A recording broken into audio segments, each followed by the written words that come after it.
Thank you. Good evening, everyone. On behalf of Kraft Limited, I extend a warm welcome to all participants on the Q2 FY24 financial results earning call. Let me take this opportunity to wish everyone in advance a very happy and safe Diwali.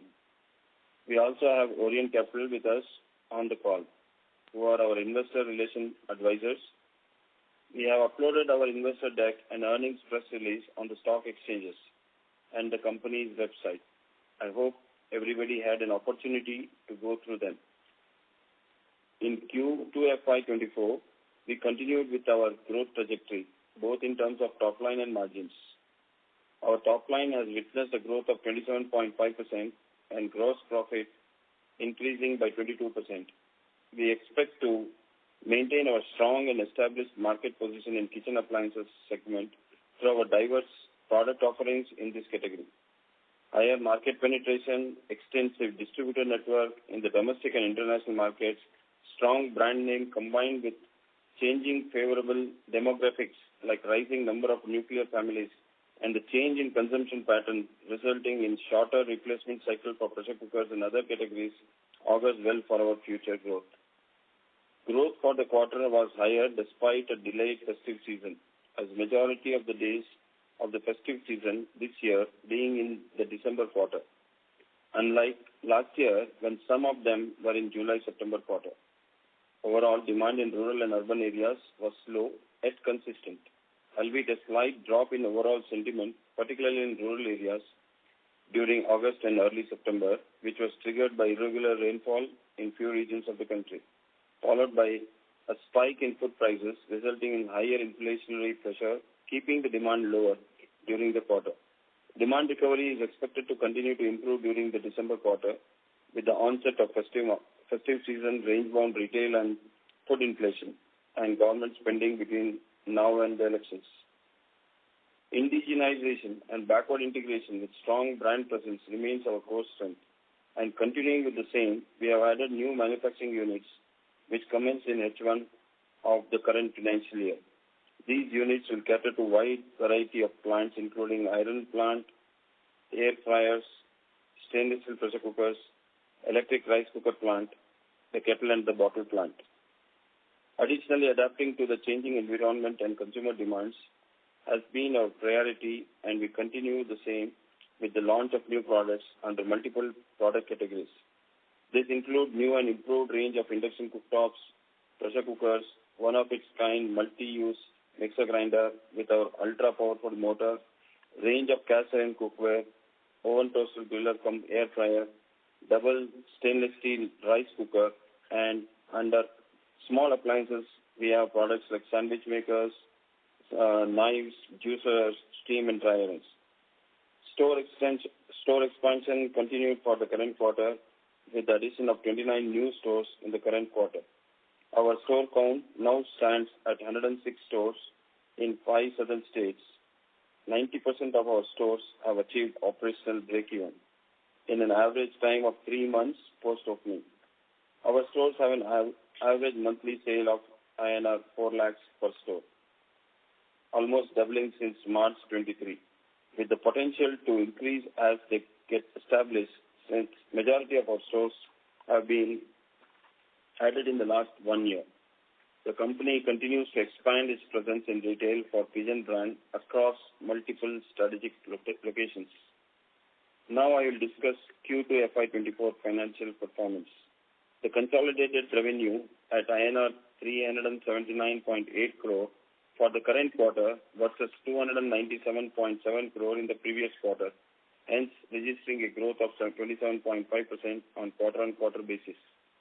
Gross profit for the quarter stood at 134.1 crore versus 131.9 crore in Q2 FY23 and 109.9 crore in Q1 FY24, registering a growth of 1.7% year-on-year and 22.0% quarter-on-quarter. Gross profit margin for the current quarter stood at 35.3%. That's an increase of 280 basis points year-on-year. EBITDA for Q2 FY24 stood at INR 39.9 crores versus INR 23.9 crores in Q1 FY24, showing a growth of 66.7% quarter-on-quarter. The EBITDA margin for the quarter stood at 10.5% versus 8% in Q1 FY24. Profit after tax for Q2 FY24 stood at 16.5 crores versus 8.2 crores in Q1 FY24, registering a growth of 101.6% quarter-on-quarter. PAT margins for Q2 FY24 stood at 4.4% as compared to 2.8% in Q1 FY24, improving by 160 basis points quarter-on-quarter. Quickly moving through H1 FY24 financial performance. Consolidated revenue from operations for H1 FY24 stood at 677.5 crores. Gross profit stood at 244 crores. EBITDA for the same period is 63.9 crores. PAT for H1 FY24 stood at 24.7 crores. Now I would request the moderator to open the floor for question and answers. Thank you. Thank you very much. We'll now begin the question and answer session. Anyone who wishes to ask a question may press star and 1 on their touchtone telephone. If you wish to remove yourself from the question queue, you may press star and 2. Participants are requested to use handset while asking a question. Ladies and gentlemen, we'll wait for a moment while the question queue assembles.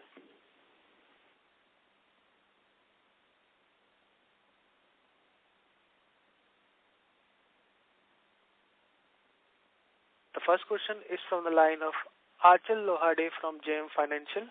Please go ahead. Sir, good evening. Thank you for the opportunity. My question is for the second quarter. How much do you think was the sales which got pushed to the following month because of the delayed festivals? Approximate numbers, in terms of rupees crores. Okay, good evening, Ashwalji.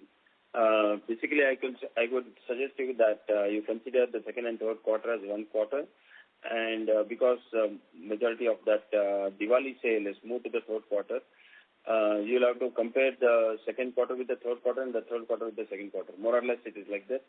So if you want to quantify, we would say that it will be in the range of 50 crores. 50 crores, okay. So if this 50 crore was there in 2Q, how would the number, it would have still appeared fairly subdued, right, in terms of growth. We have been used to growing in double-digit high teens, and it would have been probably, if I make it, it would be probably a 5-6% kind of a growth on a YY basis, even if I adjust for 50 crores.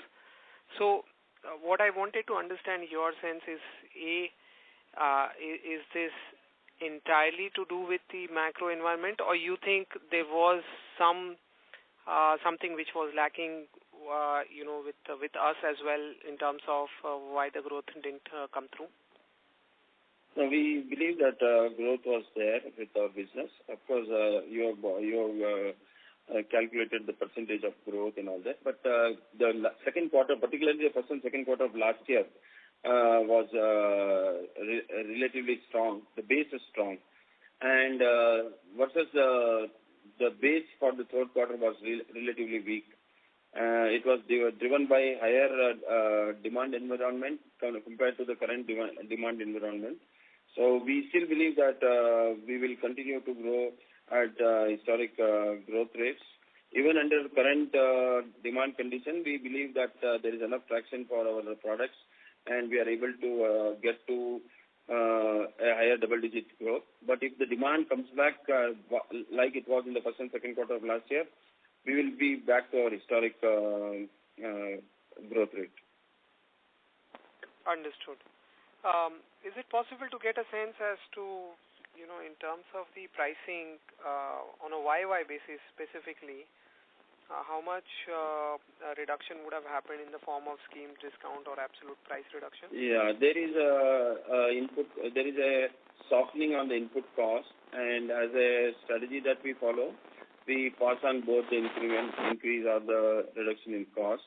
So the growth rate is also looks a little subdued because in value terms, the cost of these products should have come down for our revenue recognition. And so in the range of, it is in the range of 4 to 5%.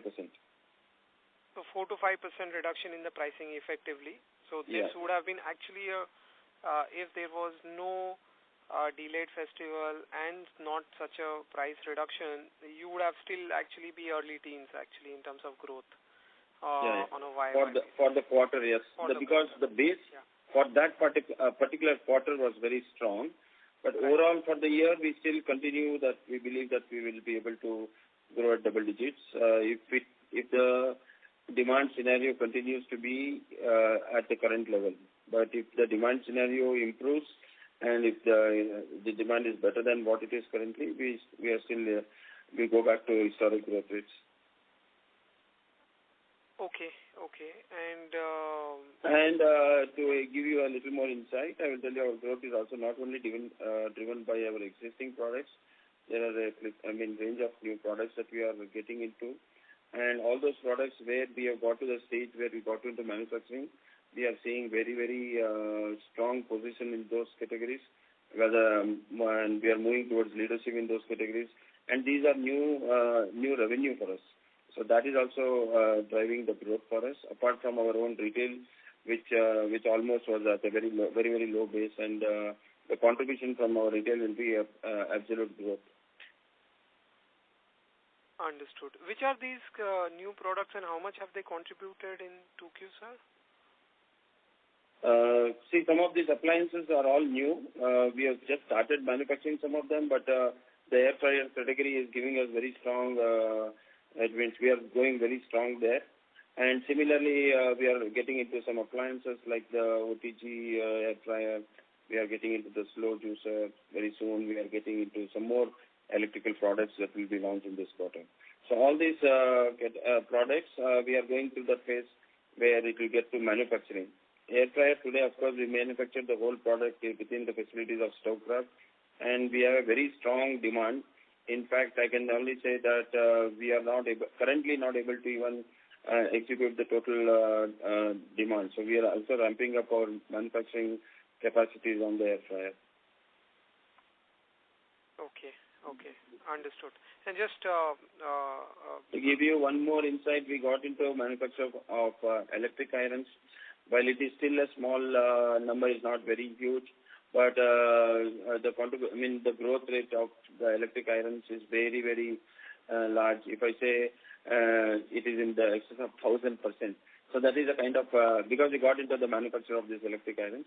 So the revenue, of course, for the overall as a product category, maybe looks smaller, but it's a category where we are getting to very strong position, and in the future you can see us as leaders there. Got it. Just a comment on the gross margin and EBITDA margin. How do we see from a full year perspective? You think you will be able to achieve a double digit at EBITDA level, or you think that is tough? We are very confident of a double digit, and even on the gross margin, we'll be upwards of 35%. Okay. All right, sir. Thank you so much, and wish you all the best. Thank you, Adilji. Thank you. Next question is from the line of Natasha Jain from Nirmal Bang. Please go ahead. Yeah. Good evening, gentlemen, and thank you for the opportunity. So my question is on the mixers, small appliance, and other categories. Firstly, could you just list out the product lineup here, and also specifically the growth in each product, and how the mixers as a category did in this quarter? So for us, mixer grinders also contribute to the other varieties of products that have different nomenclature in the consumer market.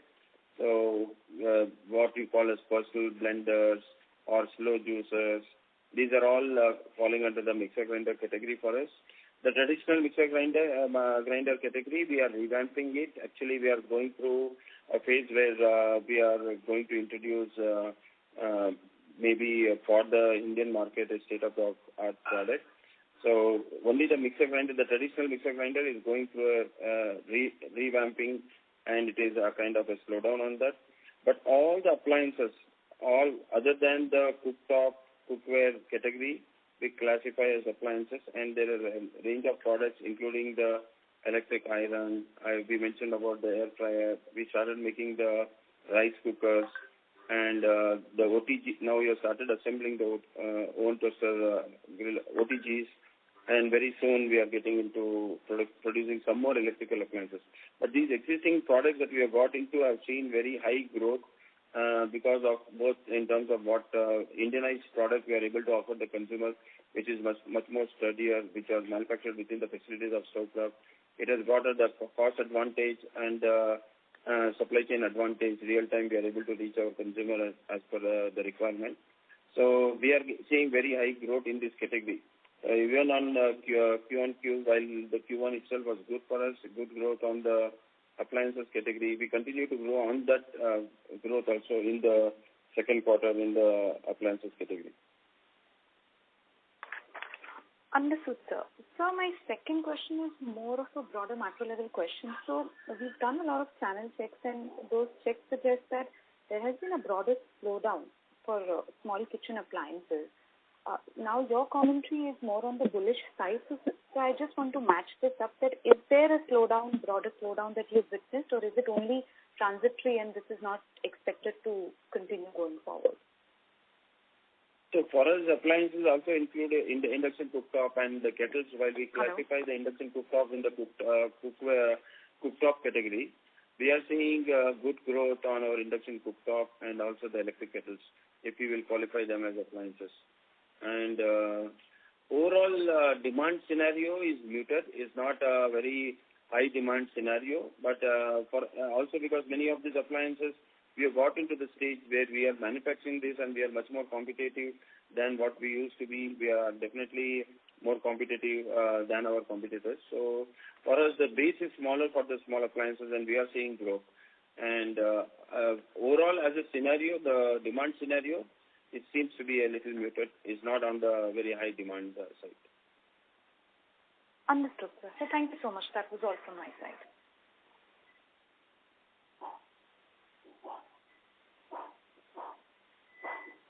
Thank you.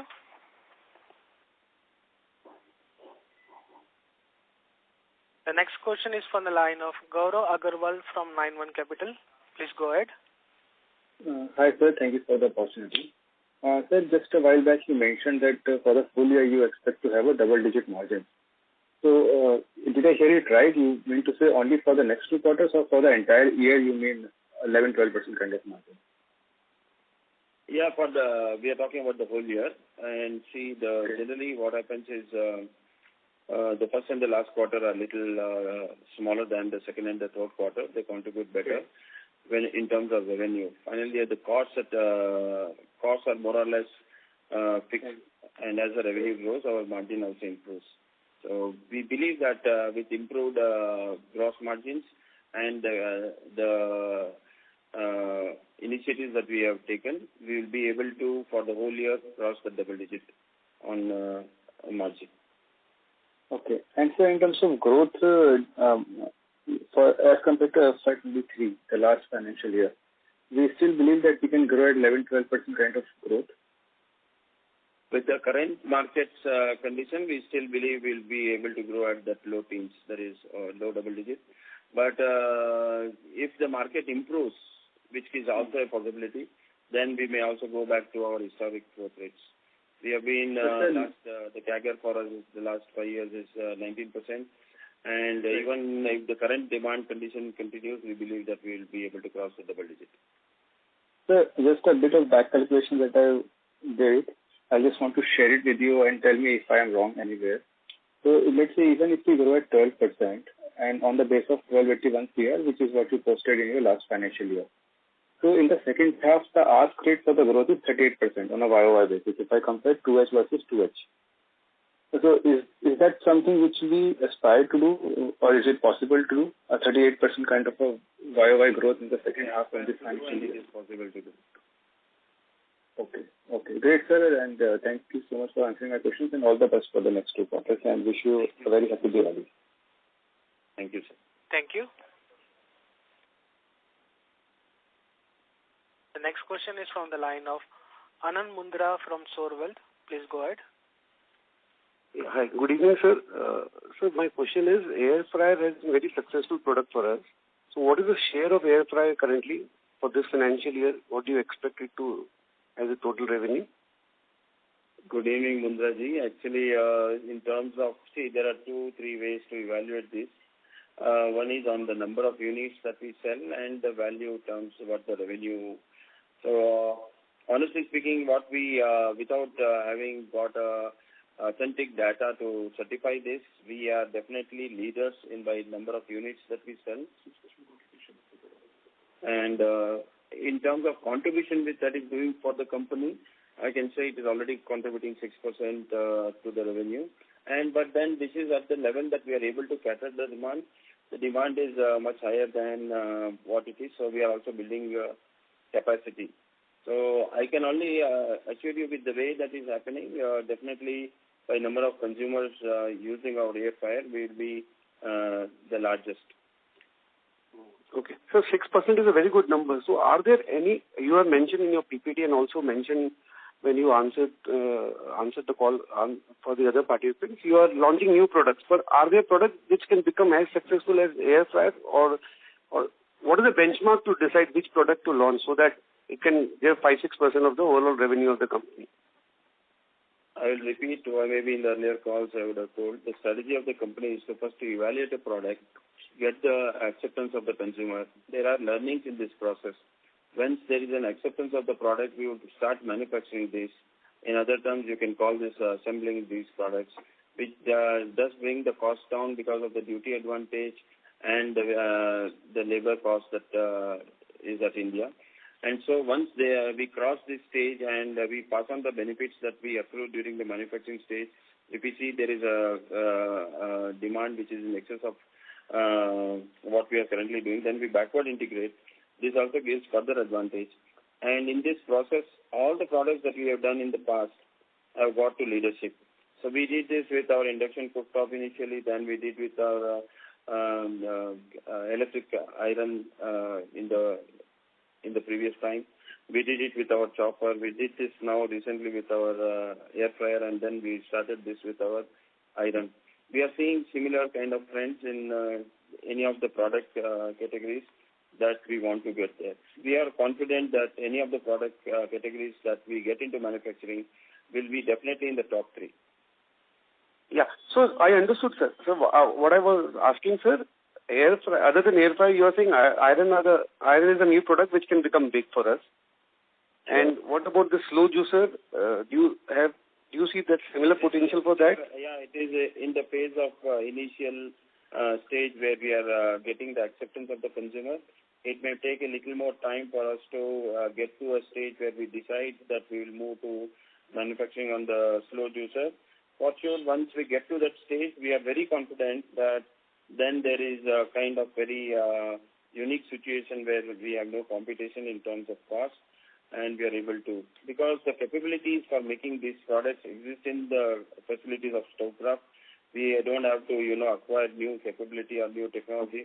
Any of these appliances, all those technologies that go into the manufacture of these products are readily available within the facilities of Kraft. That is a unique advantage your company has, Mundraji. Okay. Sir, one more question, sir. Our employee and other expenses, if I remove if I take for the first 6 months the overall employee and other expenses, it is already 26% of our revenue. This is largely because the festive season has moved to next quarter. So even if I adjust that, then also it is 24.5%. So I was just wondering, sir, your formula of 35% gross margin and 24% expenses has not passed in the first 6 months. Expenses have gone much more than your expected projection. So any thoughts on that, sir? Yeah. So some of these costs are also related to the retail costs and the future investments that we have done on people and the various facilities. We also moved some of our capex to OPEX. All these are part of that. So the only choice for us is to improve on our gross margins. We are working. Work is in progress. Ultimately, all that endeavor will be to achieve that. First, we get to that 11% margin, for which if our costs are at 25%, obviously we'll have to be at higher of 36% on gross margin. We are working on that, Mundraji. Okay. Thank you, sir. Thanks a lot, sir. Thanks. Thank you. The next question is from the line of Priyank Agarwal from Equirus Wealth Private Limited. Please go ahead.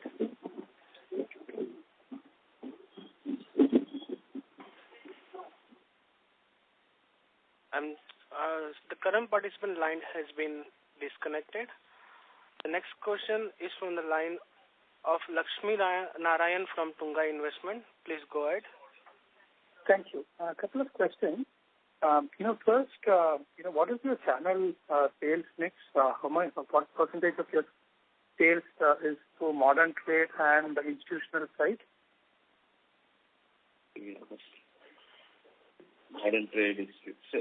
Modern trade generally contributes around 12%. I'll give you the exact number for this quarter. And corporate sales, or whatever you call institutional sales, I can give you. So the GT today for us is 33%. Institutional sales is about 3%. E-com is at 33.5%. Our export is at about 13.5%. Modern trade is in the same line, is at about 12%. Got it, sir. Do you also sell in the CSD canteen? We have not yet started our channel for CSD. In the past, we were a little averse to this, but we are exploring now. Maybe in the next 3-4 quarters, you will see that we will also get into this channel. So that is the strategy of the company, that we build more channels and more products so that we get a multiplier. Just from a brand perception point of view, since at least based on some of the anecdotal checks which we did, PGN is more considered as a budget brand or an economic brand. Okay. Now, first, I don't know how do you like to put that in the overall context, whether you want to be known as an economic brand, and if so, are you a price taker? That is the first question. And as a follow-up to that, how do you look at it over a period of time? Do you want to be known as an economy brand? Let me actually put it in the right perspective, and rather than exactly how you asked me. We would want to cater to the largest segment of the population in this country. We believe that the emerging and the aspiring class is what is contributing to the largest consumption in this country. We will continue to grow with the way this segment of the country grows. Today, we believe they are all very, very cost conscious. So we would want to make high quality products affordable to them so that they can acquire this, they can able to afford this. So if you want to qualify as entry level or a value brand, is absolutely okay for us. We would believe that that is the business that we want to be in under the Pigeon brand, so that we can reach out to more and more families. We would want to be in every home, particularly in this segment, which is the largest segment of this country. Got it. But the reason I ask this question is that if I look at across various segments, be it automotive or be it QSR, etc., we find that at least in the last 6 months, there has been a big slowdown in the economy segment, and a lot of customers are actually not coming into the segment, or either not repurchasing. Does that actually play a role in your because the segment you are catering in? Let me explain to you again. It is your understanding of the segment as economic segment. So we would want to make aspirational products of very high quality, and make them affordable. So it is not that these products are cheap or these products are not of aspiring standards. Example is if you will see our electric iron, it is the top of the line. It is what you call as a fully loaded iron. So it is, but then we have made it affordable. Or if you see our air fryer, you will have to compare it with the best in the, not only in the country, globally. And then, but we have made it affordable. So it is similar to any of our product categories. We make these products of very high aspirational quality at affordable prices. So then it is for the masses who are already valuing, those larger segment of the population which is valuing their money. that is our TG. Of course, there is also a spillover. Everybody would want to then buy products in the pigeon brand. But are we creating a niche and saying that, no, I am not for you. It is a very niche brand. If you own me, then you need to be very proud about it. It is not that brand that we are creating.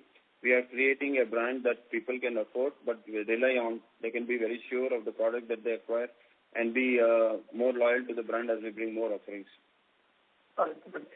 One last question. When you started the year and where you are now, you are 6 months into, how have you been positively surprised by your own internal estimates, or which areas have given positive surprise to you and in which areas have given negative surprise to you? Let me say it is in line with our expectations. We could have done a little more better. It is not that there is a lot of any disappointment. Some of the positive, not surprises, but on expected lines, we didn't expect the demand for air fryers to outshoot our production capacities that we have set out. So these are some positive surprises. There are also some more surprises I want to tell. Today, while we make all of the 100%, it's a backward integrated facility for our kettles and our induction cooktops. We set up manufacturing lines considering the demand overall, considering the projected demand, but it is overshot our expectations. Today, our manufacturing facilities are running full. In spite of that, we are short servicing the market. There are also some, I can say, better to do situations. We can do better on our pressure cookers. There is an opportunity that is there, but we can definitely do better. So I think these are both positive. Thank you. Thank you. Ladies and gentlemen, you may press star and 1 to ask a question. The next question is from the line of Naman Bansali from Perpetuity Ventures LLP. Please go ahead. Thank you for the opportunity, sir. So over the last 2 quarters, we have seen decent jump in gross margins, and we have talked about raw material softening and price rise. But how has the retail stores played the part in gross margins? Can you please help me with that? So the gross margins at retail continue to be at the same level. We are in that 48 to 52% between that. It depends on between the months, but the median is around 50% gross margin of the retail. And if we see from last year, from around 30 to 33% gross margins, we have moved up to around 36% in the first half. So can you attribute between these 2-3 factors, how much would that be from the retail also, if you can give a view? Can you please repeat this question? Somehow I missed you. Yeah, I was asking that in FY22, we were doing around 30 to 33% gross margins, and in the first half itself, in FY24, we are doing around 36% gross margins. So I just wanted to get a picture that how has the retail played a part in this, and how much would be the contribution from retail in terms of expansion of these gross margins? So, if we have done about 20 crores from retail, and if there's an additional 15% margin that we would have got from retail, so about 3 crores is additional margin, which we'll have to knock off from our gross margin of the total gross margin. While, of course, it adds to help us to increase our gross margins, but it is not so substantial that it will impact the gross margin in a big way. It could be a few decimal points. Got it. And secondly, in the last call, you had mentioned that our stores are currently breaking even at a 3 lakh per store revenue number. And in the recent presentation, you have put up a 4 lakh number at the current run rate. So how do you see this revenue per store number going on over the next few years? And are we making somewhere around 15-20% margins on this particular business? So, anything beyond 3 lakh average revenue for the store, overall the retail makes margin beyond 3 lakhs. At 4 lakhs, I can say more or less, if you will go by the number, at the contribution margin from the retail to the company will be in the range of 50,000 per store at the 4 lakhs. But we believe as the vintage of the stores, as they grow, we believe this will be much higher. The revenue number from these stores will be much higher. And we believe very soon we should hit a 5-6 lakh average revenue. And overall, I'll tell you the feel on the retail store, both it is also giving us a very strong brand presence in the consumer's mind, and we are able to display the complete range of products in our stores, but it is also very profitable. Got it. That's it from my side. Thank you. Thank you. The next question is from the line of Priyank Agarwal from Equirus Wealth Private Limited. Please go ahead. Good evening, sir. I want to ask about the product mix within the small appliances category. Specifically, if we see the YOY volume growth, it is around 7%. However, the revenue growth is 1%. So, sir, can you please tell me if we are facing any stiff competition within this category, despite of new product launches, and how do you see this performing going ahead, given the fact that our revenue mix from this category has always been more than 30%? So how do you think this category mix would be changing and going ahead? So in the long term, this category will lead the contribution from the overall. If you classify these three as appliances, cookware, and cooktops, currently the cookware category that is the pressure cooker and non-stick cookware leads and contributes the largest. But as we go in the long term, the appliances category we believe will outgrow these two categories. On the value front, of course, as I mentioned earlier, we pass on any of the gains that go into our cost. It may not be 100% of that, but there has been a substantial advantage in the input cost, whether it was in imports of our various components that we import or in domestic metals that we buy. So that has been passed down. So net gross realization per unit cost has come down. So while the number of units that we sell is going up, the revenue need not, until it crosses that shortfall coverage by the number of units, we still see not great growth in revenue. In short, I will tell you, there is a volume growth, but the revenue will follow. Sure. And sir, second question is with regards to the exclusive stores which we are opening in the southern region. So is there any plan to open stores like apart from the South India, and how the margins would be looking like going ahead? Margins, as I explained to you, we are, because of the overall margin is a manufacturer to retail, the margins in spite of we are at par with what we sell through our retailers and the e-com channels. We are at the same margin that I mentioned, between 48 to 52. On the store front, we already started signing properties in the Delhi and NCR region. In the coming quarters, you will see that we'll be opening stores both in the north and the west. Ultimately, we will be across the country. Thank you, sir. Thank you. Thank you. The next question is from the line of Pujan Shah from PS Ventures. Please go ahead. Hi, sir. Thanks for the opportunity. My first question would be on the pigeon store. So as we have been expanding our pigeon store on the exclusivity, so we know that our product has been distinguished and has been remarked in the market. But what are why we have thought about to open the pigeon store on the exclusive? Like, we know that we have so much of retail distribution. We have a pan-India network distribution. So why exclusive pigeon store? What was the thought process for that? Yeah.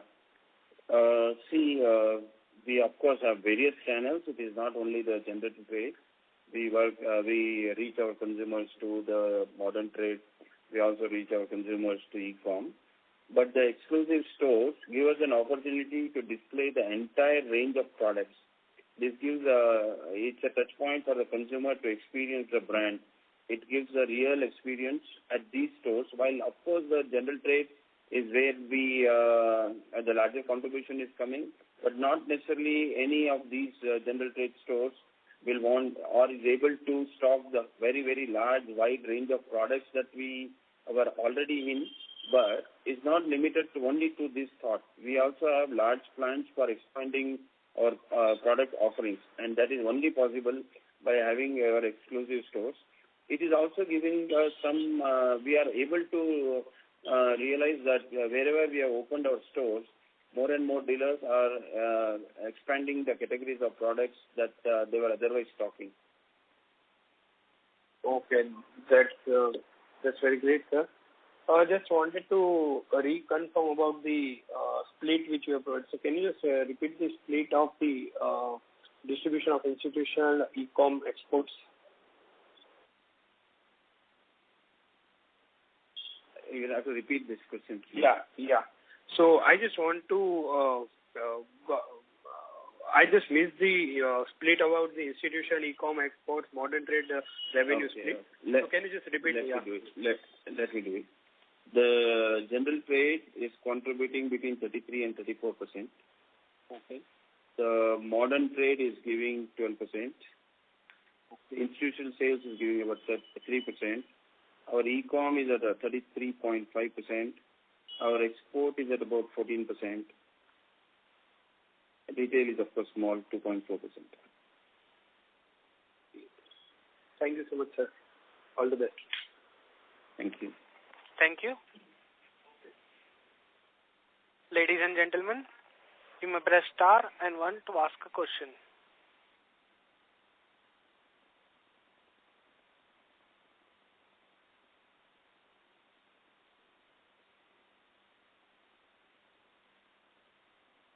The next question is from the line of Rajesh Jain from NB Investment. Please go ahead. Good evening. Sir, my one question is regarding this exclusive pigeon stores. In the earlier calls, you had mentioned that you are trying to open this through a franchisee route. So what is the status of that? So all these stores are currently company-owned, company-operated. We have already started onboarding franchisees. The process has started. So there is a lot of interest in this. We believe that every month we will, while we'll open new 8 to 10 stores, we'll also onboard 8 to 10 franchisees. That could be for both existing stores and future stores. We have a commercial plan for which. So as we go forward, all the future cash flows, particularly to open up stores, will drastically come down. This will be company-owned, franchisee-operated concept stores. Sir, out of the current 106 outlets, so how many of them are owned by the franchisees? 106. All the 106 are owned by the company. They'll continue to be owned by the company. But in the next 1 month, you will see that 10 stores will be managed by the franchisees. That means it will free up the cash that we have invested in these stores, and then the OPEX towards people cost of managing the store and the responsibility of the store will move to the franchisee. The company will continue to own the store and also will have the rental liability on the company's P&L. So they would be only responsible for the stocks and the staff and the sales. You are right. Okay. Sir, even in the north and west that you are planning to expand, there also you would be following the same model? So for us, we believe that any business has to be first tested, tried at our own end. Once it gets to a critical mass and very confident about the partner also enjoying this relationship, then we would want to give it to the franchisee. So for us, we believe that these stores should get to that 5 lakhs revenue, which takes some 3-4 months time from the beginning, and it should not frustrate them. And then that is a growth story that they can build. So all these stores will initially be built by the company, will continue to be owned by the company, but will be transferred to the franchisee. The whole objective is that it will ease up operational, those nuances, so that it is then run by an entrepreneur, but the revenue is recognized on the company's books. It is controlled by the company's strategy, how they want to, the touch feel of the store, how they want to manage the store. We will continue to have our standard SOPs which guidelines the franchisee will have to adhere to. Sir, that means the franchisee will not be paying even for the initial investment you would have done on the fascia of the store and all those things, right? That would be done by the company. For the franchisee, there is no capital expenditure. Of course, there is a deposit that we will be taking, and this is a refundable deposit. Even if you want to know the number, we will want a 15 lakhs refundable deposit from the franchisee and a 2 lakhs as a kind of a non-refundable payment that when he enters into the agreement with the company. Okay, that is fine. But would they be making advance payment for the stock that they will be buying? No, the stocks will be on the company's books. So for us, current outlay of the overall cost of a store, including the inventory that we hold, is in the range of 20 lakhs. Okay, fair enough. Sir, my second question is, you have announced launching of, I know manufacturing of so many products. So I just want to know, when we are launching so many products, is it not becoming, our concentration is it not getting diluting instead of increasing the market share of the existing products? I don't believe that, because I again want to tell you that we are building a brand which we want to build loyalty of our consumers. If our existing products are doing well, they will go for more products. And because of the new products, if they are happy with that, they will come back to also buy the other products. Many of these product categories that we are in, the life cycle of this is drastically coming down. I mean, the consumer pattern is changing. They are replacing these products more frequently than in the past. So including the existing categories, we are growing. So that is a growth from existing categories and a growth from additional categories. So if you want me to quantify that as a company in the category that we operate, we have been continuing to grow at a much higher rate than the industry growth rate. So that is also possible because of the additional product categories that we are getting into. Okay. So just to get a feel of it, so what would be the growth of the nearly, more than a year-old products and the growth of the recently launched products? Any idea you have? Within the categories also there is refinement. So if I will want to give you an example, we are in pressure cooker business and we make aluminum pressure cooker. We got into making stainless steel pressure cookers. We got into making hard anodized pressure cookers. We got into making tri-ply pressure cookers. Very soon we are getting into a category called electric pressure cookers. So within the pressure cooker category, we continue to grow. There will be some there is also I was also mentioning that we will move with our consumers. As the consumers' aspirations grow, they move to the next level of the product, same product category. A customer who was buying aluminum pressure cooker will want to replace it with an hard anodized pressure cooker, and a customer who wants to little move upwards want to look at a stainless steel pressure cooker, or they also want to look at a higher end of the stainless steel pressure cooker or electric. So there could be at certain point of time, maybe in the future, it's not at the current, we will completely stop manufacturing aluminum pressure cookers. So it is a category evolvement also when we say we are making many products. And the new product itself is a new addition to our business. So I was mentioning you about the mixer grinder. We believe that we will revamp this category. Today, we are nowhere in the mixer grinder standing in the market. But in the future, you could see, maybe you will find us in the top 3 or maybe leaders. So that is because our view of this category is different. We believe that the consumer is evolving and is aspiring to have something better. Okay. No, sir, I'm not suggesting or saying that, the older products need to be replaced or stopped. Just to get a feel of it, what could be the growth we are getting in those already launched products and the recently launched products? That's what I was trying to ask.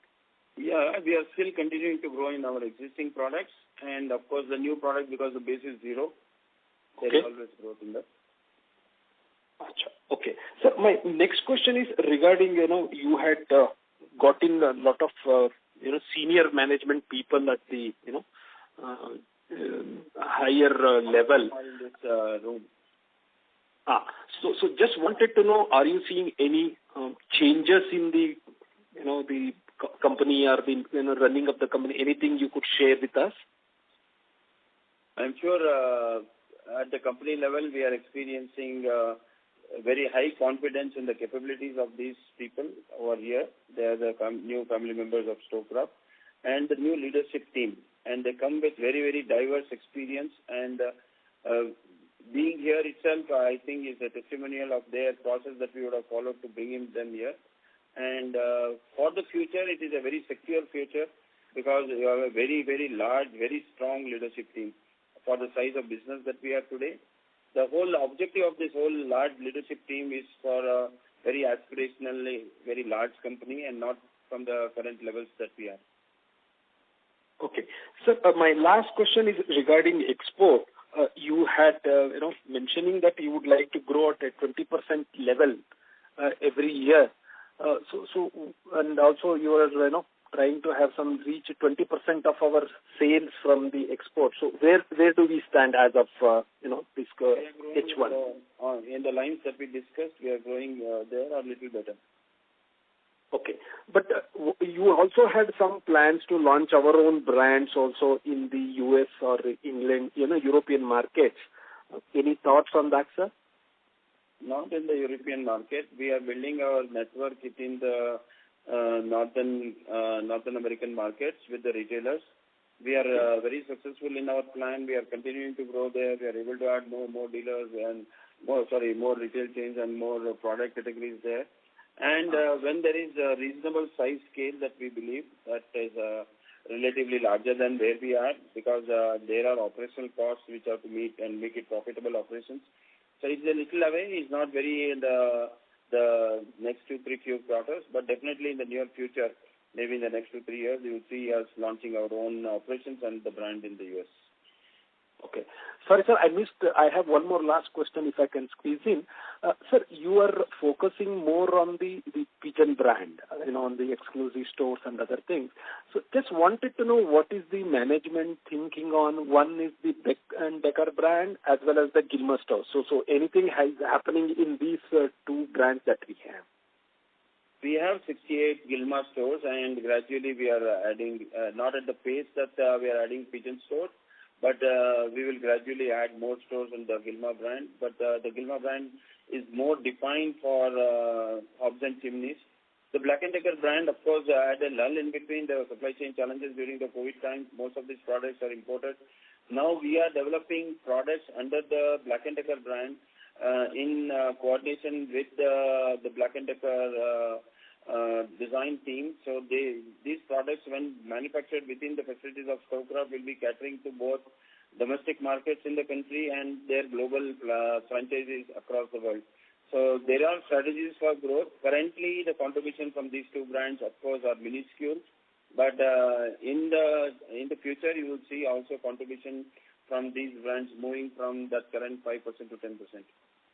So based on your, whatever the current realities, how much time that may take? A year or more than that? It will not be in a year. It's not such a crash because the company is also growing. Okay. It has to outgrow the growth of the Pigeon brand to contribute to get to 10%. I can say if we have to get to 10%, it could be between 3 to 5 years.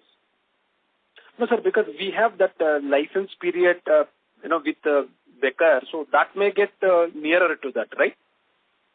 We have a 20 years arrangement, 10 plus 10, and we have exhausted 6 years, and the limitation is the current agreement is for 20 years. It does not mean at the end of 20 years we terminate.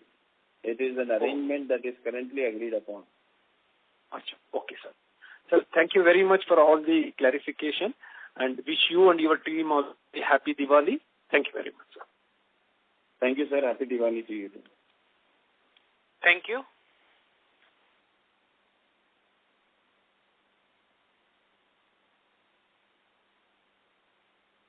Ladies and gentlemen, that was the last question for today.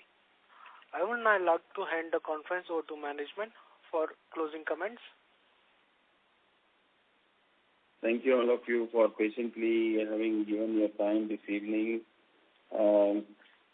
I'm sure we would have been able to answer all your queries and questions. But if you have any questions which remain unanswered or if you would want to know, you can anytime reach out to our investor relationship team at Orient Capital, or you can also write to us whenever. We will do our best to answer all your questions. Thank you again. Good evening, and wish you all and the families at home a very, very happy Diwali. Thank you. Thank you. In case of any inquiries, you can reach out to our investor relation partner at parth.patel@linkintime.co.in. On behalf of Kraft Limited, that concludes this conference. Thank you for joining us.